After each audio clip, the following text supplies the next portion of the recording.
Never worry again about sales tax with Davo by Avalara. From collecting to filing to paying, Davo works seamlessly with your POS, backed by a guarantee that your taxes will be paid on time and in full. You take care of the business, we'll take care of the sales tax. All right, I'm sitting down with Nick Vojnovic of Little Greek. Nick, thanks for joining me today. Come on, Sam. You know, it's an honor to be with you, a stellar industry media highlight of ours, so it's good to see you as well. Always love talking to you. Yeah. And we were talking before we hit record. Sure. There's lots going on right now for the industry and specifically Little Greek. Yeah. What's the number one thing you're thinking about today with the business? It was kind of funny because I was talking to our buddies over Outback founder, Bob Basham, and we were discussing how, every year you have bullets coming at you in business. He says it seems like there's more bullets coming at us than normal because we've had this huge push where the whole pricing thing, where our commodities, for instance, for us, our Euro meat went from $100 a case to $120. So we've had to pass these price increases on. And then also in Florida, where the bulk of, we have 50 Little Greeks all together, most are in Florida and in Texas, the minimum wage is going up to 15, which in some cases 20. Yep. So we've had to do not only bump our prices because of food increases, but also labor. And so the one thing you asked me, what's bothering you? Well, for the first time in 12 years, 13 years, we're seeing a negative sales. So we're, as you know, in the restaurant industry, comp store sales, we got to keep growing sales because your insurance goes up, rent goes up. Yep. But our first quarter, second quarter, we're down 2%. And so it's really a concern. I'm trying to get a sense from, industry folks, is this a long term or is it just a little blip? And I guess there's no real answer. They don't know if it's a soft landing, but I feel like the lower end consumers and even some higher end people are pulling back. I hear anecdotally, I took my kids to McDonald's and I can't believe it's $60. Yeah. So it is. I'm telling our franchisees, don't take price this year. Even if you have to cut your margins, try to sit tight, try to hang in there because you don't want to lose those customers. Because once you lose them, it's hard to get them back.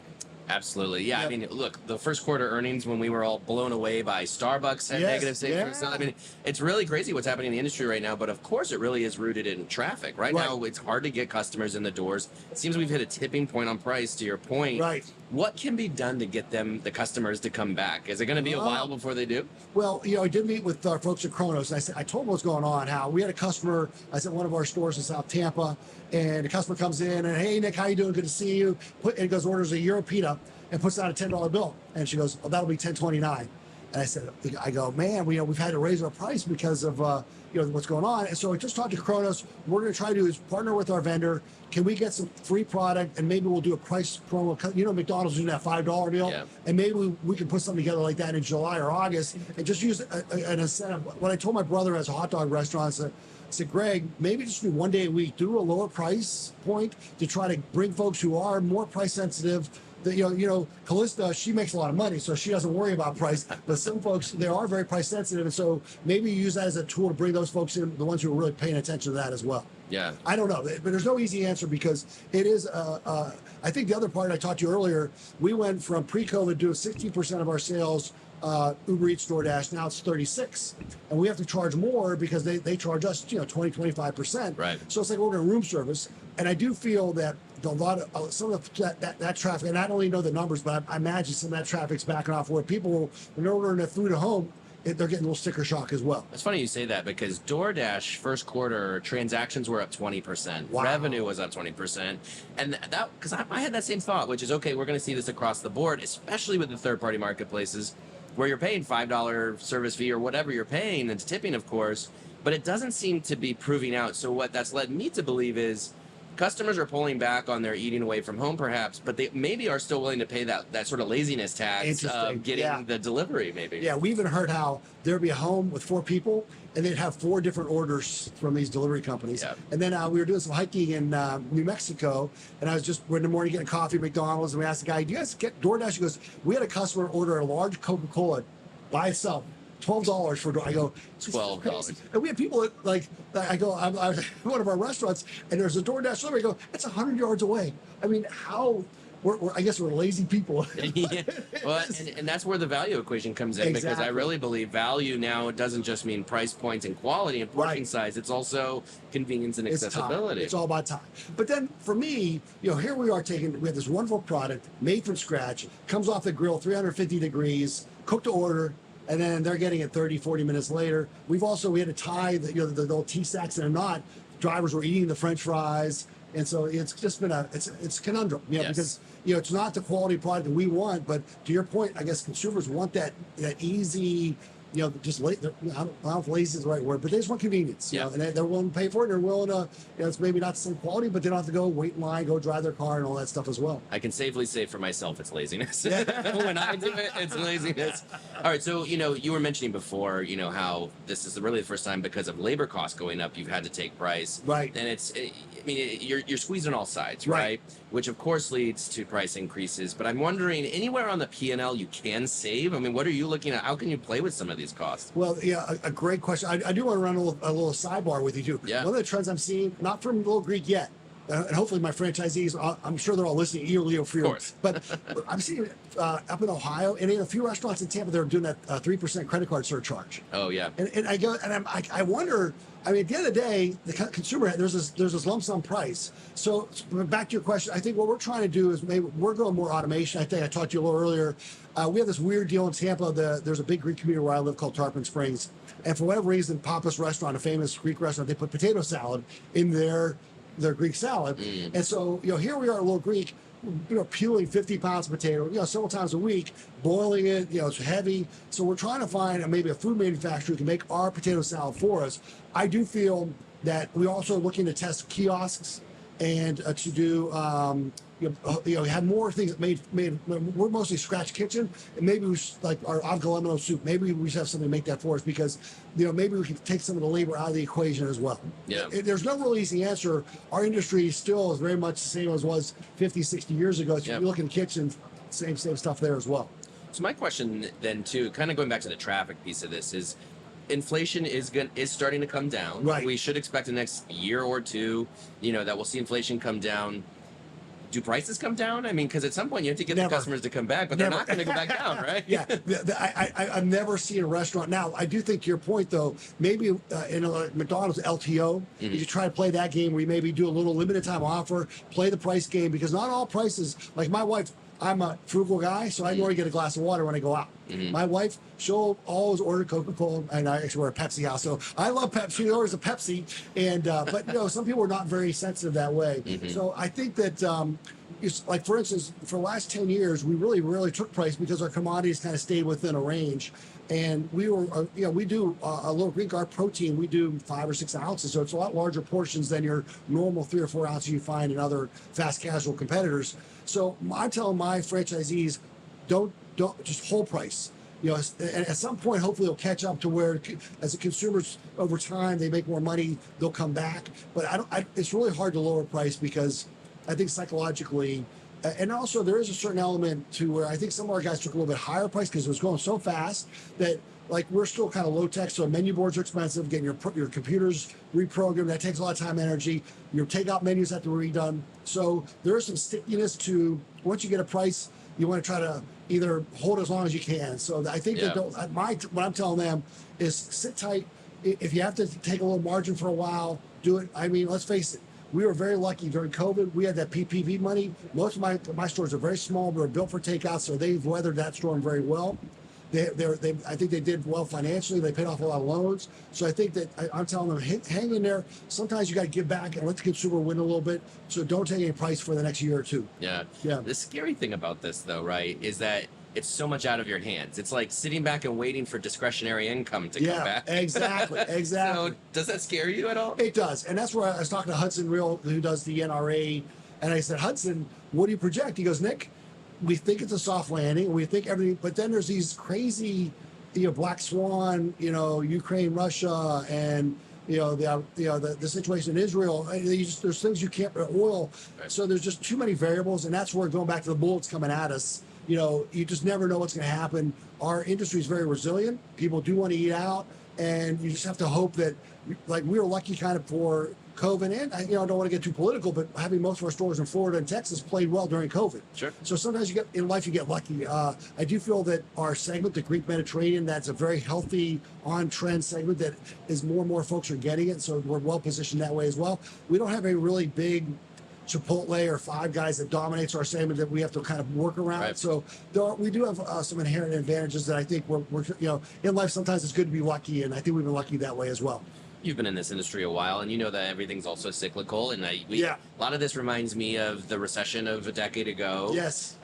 You know, can you compare, contrast? I mean, do you feel that way too? And does it feel like we're going to have the same kind of landing, so to speak, like Hudson says, as we did after the recession? Yeah, I do feel similarly to the 0809.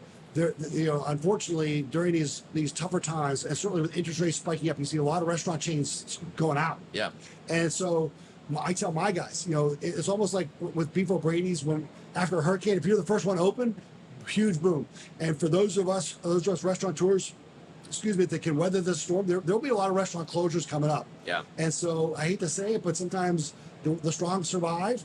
And, you know, we know that after everything rebounds, these stores, you know, these more folks will get back in the business. But this is that part, what you mentioned, the cyclical part that kind of call the weak, and the strong ones survive. And then you normally have a nice boom afterwards as the survivors kind of can take advantage. Now, that goes, the only thing curveball there is Florida has seen such strong growth, and Dallas, that those markets still, it looks like people continue to pour in. And we still are having problems finding real estate. The equipment situation which was brutal a year or two ago. You couldn't get equipment. Yeah. That's kind of eased up, but the permitting process, getting new stores, and then leases, they're really high. General contracts are high. So there is still a lot stacked up, which the 0809, we had a lot of restaurants go out because of that. And I'm not seeing yet any of those costs coming down as far as construction costs, rental costs, and stuff like that too. To that point, I mean, we're expecting any day now a Red Lobster bankruptcy. Yes. Which is seismic, really, for that brand in this industry. Iconic brand. Who would ever thought? You know? Exactly. Yeah. And so, but I mean, to that point, like, look at the category they reside in. Right. And this is where you're well positioned in fast casual, right? Tell me about your perspective on how, you know, it feels like a lot of the challenges are disproportionately probably affecting casual dining. Right. And whereas fast casual, in my perspective, you're going to have trade down from casual and some trade up from QSR. So even though there's some struggle and some softness in your same store sales, you're also well positioned for that. Correct. And what a shame. I mean, I cut my teeth early career with Chili's and Applebee's. Wonderful brands, great leadership. But in life, sometimes, you know, the things move on. And when you see we're doing 80% of our sales are outside the four walls, and you have these huge box 5, 6, 7, 8,000 square foot boxes that are kind of, you know, 1980s kind of a vibe. Yeah. It's a sad thing. These are great brands that are sometimes, but that goes back to that whole the cycle of life, you know, and things move forward, and hopefully Little Greek's well positioned for the next 10 or 20 years that we'll be able to survive that as well. Yeah. But clearly, the consumer is much more sophisticated. They want, you know, more. I wouldn't call cutting edge, but more different food flavors and healthier profiles, and some of the burger firm bar kind of thing that doesn't really resonate. And you know, I remember when I first started there, you know, ribs were a big deal. Now, you know, it's kind of the whole thing's moved on. So I think that a lot of those big boxes will be struggling to kind of maintain, and you know, but there's also great operators out there that'll figure out some. I think you got to be a lot more edgy, hip. Food has to be food forward, very kind of something new and different. You know, that's also, you know, the four quadrants, what's important to the customer and new and different that you can differentiate. And that's where I think with Little Greek, we have some wonderful Greek food that's, you know, really hard to replicate. And we have, even within the Greek segment, I think some of our recipes are kind of unique and allow us to kind of outcompete with even with our similar stores. So it's a tough business. I think, you know, like I was talking to Calista, we should get it, eat in the media business is where the easy money is. Because sure, whatever you want to believe. Exactly.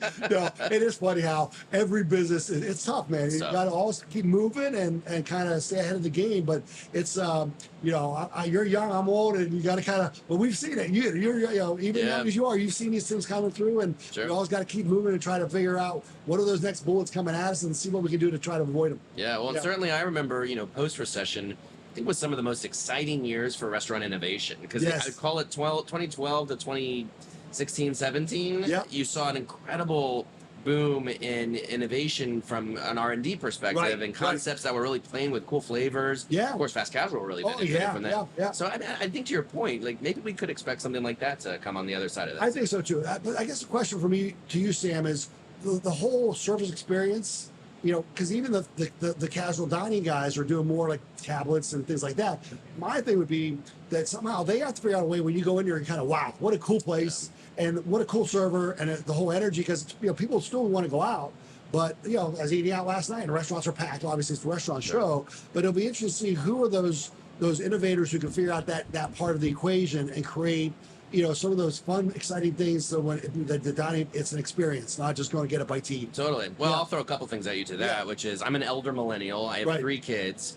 Our dining out is fairly limited, but I've told the story a couple of times, which is my wife and I decided to order out a couple of weeks ago, and we passed up a number of restaurants. We wanted to try something new. Passed on a number of them because there was no mobile ordering. Right. And it was 8 o'clock. The kids were down, and I was like, I just want to do this very simply. And so there was that story. Then the second story I'll tell you is I recently went to First Watch and had their new ordering experience. Chris won the gold plate. I did. Congrats to Chris. Chris, he deserves it. Yeah. He's such a good guy. And I love our industry. We have the best leaders and stuff too. Totally. But I had the best media people too. Thank you for that. I'll pay you after.